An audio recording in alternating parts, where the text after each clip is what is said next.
由機場坐咗成個鐘，個幾鐘頭車，再轉咗架的士，已經係夜晚差唔多9點鐘，好眼瞓，亦都驚有高山症。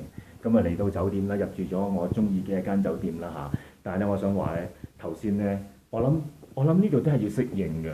我頭先一落的士咧，即係一朝道行一世道行一朝喪，一開個車門，攞住個背囊，攞住個袋，突然間唔知點樣棘喎，一棘成個人 PK 喺拉薩街頭，撲街喺拉薩街頭啊！